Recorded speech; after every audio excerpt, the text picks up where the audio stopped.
I lost my job last week. Part 2. Life is a great big humiliation ritual. So I have about almost 25 years experience in this industry, the industry I work in. And I may talk about that down the road, but not right now. So I start looking on all the usual at all the usual sources for positions in the industry I work in. And, a lot of them have these headhunting agencies that you have to apply to, and you've got to go through these different series of investigations, for lack of a better word. They have these processes where they interrogate you, and they have one of the junior flunkies call you up for a preliminary interview, and then you graduate to maybe a panel, and then from there you go on and meet with your employer, prospective employer. So you don't even get to talk to the person or people who are hiring you. You never get that far until you've kind of cleared all these hurdles. And a lot today with it's particularly acute in the business I work in. A lot of it is centered around diversity, not just minorities, but women. And women are not a minority. There are actually more women in this country than men. Women dominate almost every single professional profession. So that's just nonsense. But they get preferential hiring. Of course, typical, racial and now gender,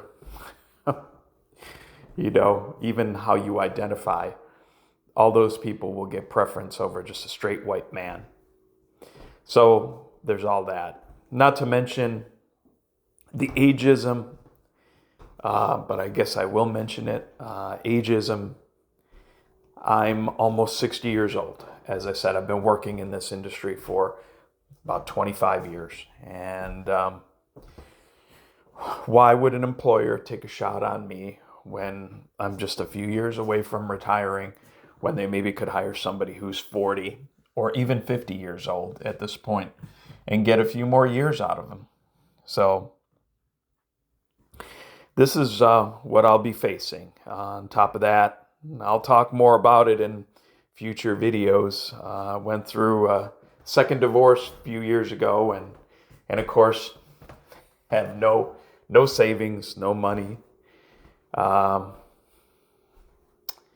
So very, very little to go on that's positive these days. So, and in the midst of this, the economy is what it is. Very bad for most people, and not just for me. I understand how bad it is for folks, how hard it is to go just to the grocery store and buy decent food. Of course, junk food's always on sale, but the meat, the eggs, the dairy, the produce, that you got to pay full price for, and then some. Particularly with all the money printing that's going on in the background, and devaluing the dollar, the government devaluing the dollar. These are daunting prospects for me, and I know I'm not alone. This is not not looking for sympathy or just telling you what's going on. I've got some other things going on in the background, and I'll talk about those more in depth in the future. But these are the prospects for not just me, but a lot of people in this generation, in the millennial generation. It's a little bit different. I being a Generation X, for the millennials or Gen Y, there's a little bit different, but sort of the same. I mean, you're in your 40s now. If you're maybe bounced around or never got to really establish a career, or maybe got laid off recently or fired, you're facing similar prospects. And for Gen Z, you all are still trying to figure it out. You haven't even had a chance to get established, and they're making it harder and harder to do so. You know, when I was going through school, largely baby boomers were already running stuff. A few folks from the silent generation, but largely, they were kind of, as in the natural progression of the way it was for generations, they were kind of aging out and turning stuff over to the baby boomers.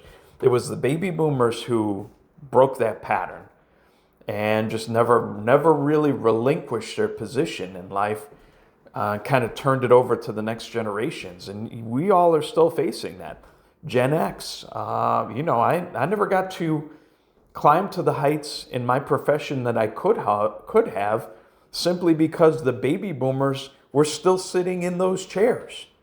They were still moving the levers of power. Well, that which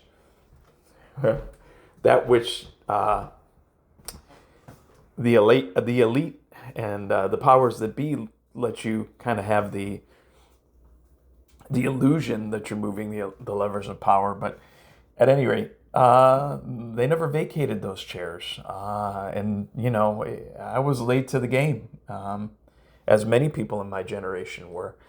And frankly, millennials, you're suffering because of it too. You're just now getting to the point where you probably should have been 10 years ago.